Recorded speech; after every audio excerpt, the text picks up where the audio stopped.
Hello and welcome to our Year 1 curriculum workshop, virtual edition this year as we're doing things a little bit differently. So today we're going to be thinking about phonics across White House Commons School and especially its importance within Year 1. So our aims today are to understand the principles of read, write, ink phonics, which is the scheme that we follow throughout the school. We're going to clarify the meaning of the terminology that we use within our phonics lessons, and I'm going to share some new reading resources with you so that you know how you can help your child at home with their phonics learning as well. So as I mentioned before, read, write, ink phonics is the scheme that we use within school. You might also see this written down as Ruth Miskin Literacy or RML.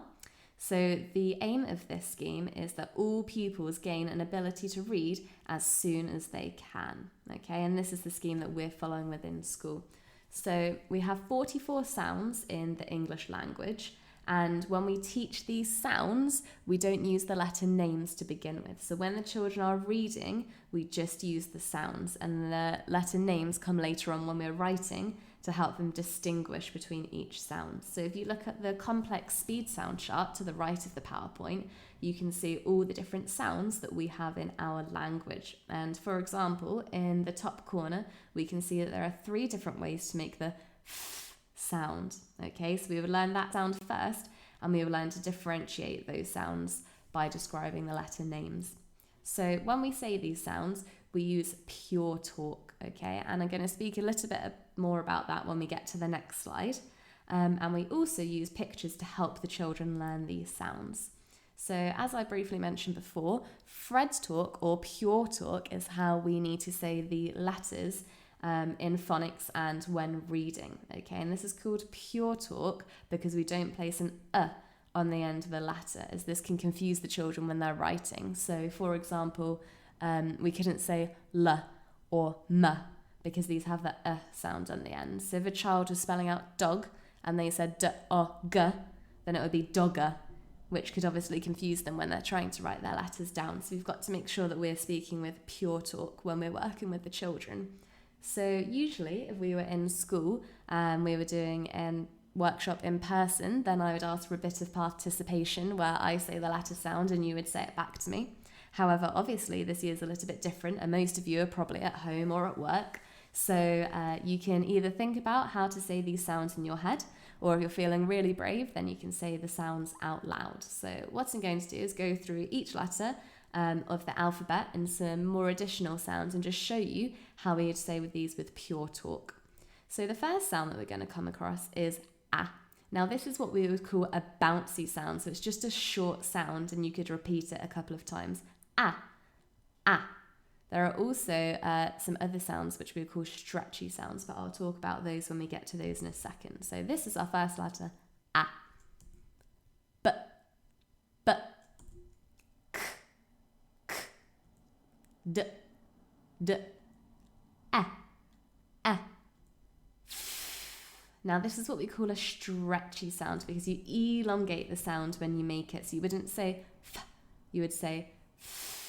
And you can stretch the sound out. So that's a stretchy sound.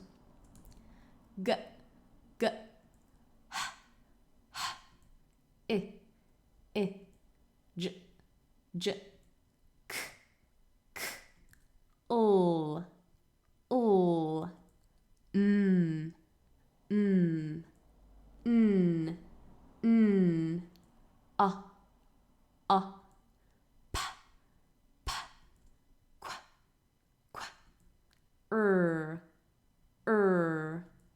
s, t, t,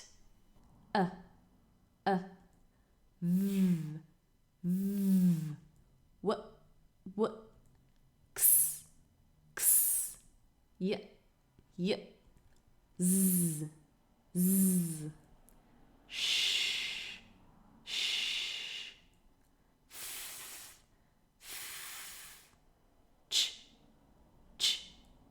unk, unk.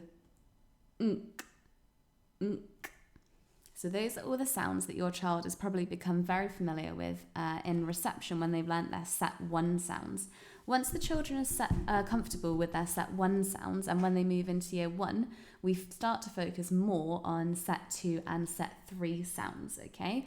These contain more digraphs and trigraphs, which I will come to in a second, okay? So if you look at the example card on the side of our PowerPoint, you can see this is the sound for A. So on the left side of the card, which would be the front, we have how the sound is written, so with an A and an I.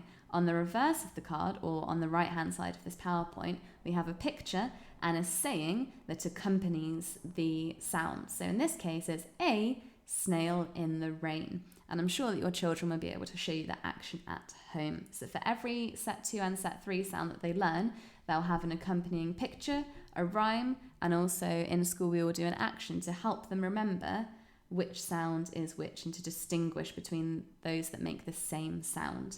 So these are what the children learn to spell with, and they use Fred Talk to sound out words with these sounds in. So moving on to some of the terminology that I spoke about earlier, a phoneme is the sounds that you can hear. So the sounds that it makes. For example, we've got k, ch, or ow. So this is the sounds that you can hear. Okay, a grapheme are the letters that represent the sound. So obviously there are some sounds that are the same. So a grapheme helps your child differentiate between which sound is which. So it might be A, A-Y, or it might be A-I. Okay, the next word we've got is digraph. So this is 2 letters that make one sound. If you've been using the RML videos at home, during home learning to help your child with their phonics, then you might have heard this be called special friends. And this is a term that is sometimes referred to in the Ruth Miskin literacy phonics. So in school, we can use special friends, but we also tend to use the term digraph. So again, this is 2 letters that make one sound. Then the next type of word that we use with the children is a split digraph. So this is 2 letters still that make one sound, but in this case, the letters are split up, so they're not next to each other. So we've got some words there. For example, we've got make.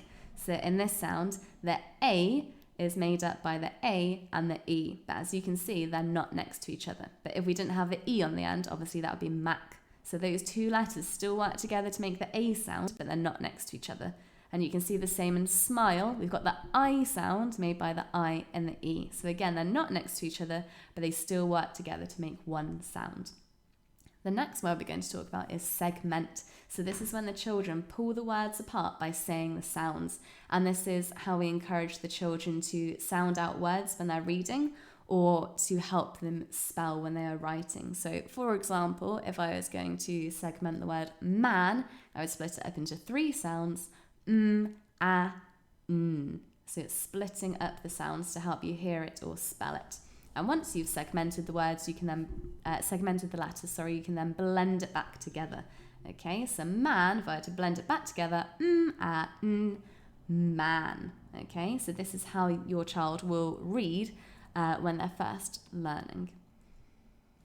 Then we've got our green words. These are words that you can sound out because they sound like they're spelt. So pan, stamp, shout. You could use your phonics to decode all of those words. Red words are words that can't be sounded out. So these are words that the children have to learn by sight. And many of these words can be found on the Year 1 keyword sheet. So these are words that we send home for you to learn with your child because they can't sound them out during phonics. So the more reading they do at home and the more practice they do of those keywords, they'll be able to recognise them on sight. So how you can help at home, we will be sending home our reading books weekly, which follow the Read, Write, Ink scheme. So at the beginning of your book, you'll see a section called Speed Sounds. This is when you can practice reading the sounds with your child, remembering pure talk and using the letters like I've repeated at the beginning of the presentation.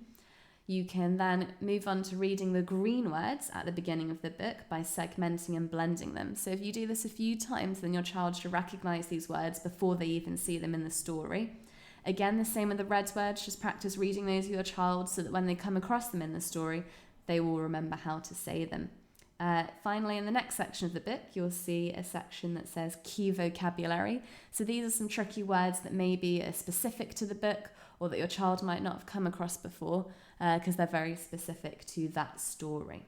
After you've discussed the key vocabulary, you can talk about the introduction of the book. So this is when you can ask your child to maybe predict what might happen, or you could talk about whether they have any experiences that are similar to the book. And then obviously you can read on and start reading the book and discussing the page together, asking simple questions to see if they understand the text. And if you would like, at the back of the book, there are some comprehension questions, so you can use these to see if your child has read the book or if they can go back and find the answer on one of the pages. And there are speed words as well to see if your child can remember those words that they've read in the book.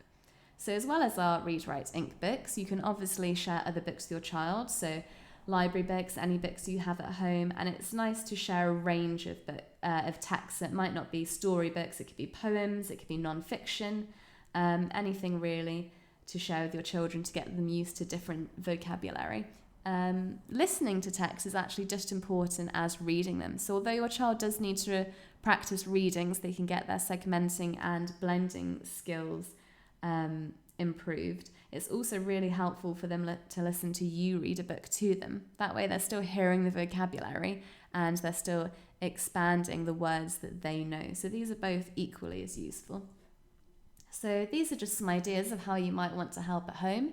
So it doesn't necessarily mean sitting down and reading a book. Although this is an important part of learning to read, there are also ways that you can engage your child if you want to try something a little bit different. So here I've got magnetic letters, glitter trays so they can practice writing the sounds in the glitter. The same with sand trays, finger painting, chocolate sauce, giant chalks. These are all ways that you could practice writing those sounds with your children instead of just a pen or pencil. So just something to engage them a little bit more. So you can go on to creating words and you can segment them and blend them together. Flashcards are really good to practice. So these could be for the sounds and these could also be for different words. So when you're practicing reading words with your children with the different sounds in, you can use real words, which are obviously words that are in the English language, or you can use what we describe as alien words. So you might sometimes see them called nonsense words. So these are words that don't exist in the English language, but they do have the sounds that we use in. Now, the reason that we get you to practice these with your children is because sometimes when they come across in a word in a book, if they've never seen it before and they don't have any context to rely on, then to them, this is an alien word or a nonsense word. So it's really useful to practice reading words that you haven't seen before. And in the phonics screening at the end of year 1, half the words are real words and half the words are alien words. It's really important that they can read words that they haven't come across as well. So it might be that you put these words around the house and you ask them to go on a treasure hunt and say, oh, could you find this word, or could you find this sound in one of the words, and then they can go and hunt them down. There are also lots of phonics games online you can search for on your computer.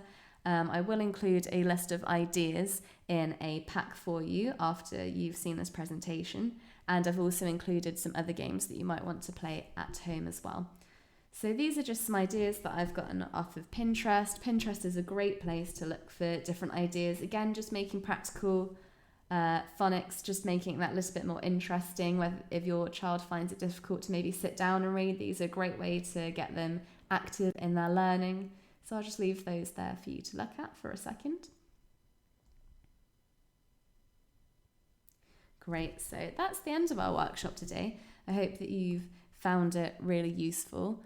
If you have any questions or queries or if there's anything you want to find out a bit more about, just come and speak to me or write a note in your child's planner, and I'd be more than happy to answer any questions that you might have.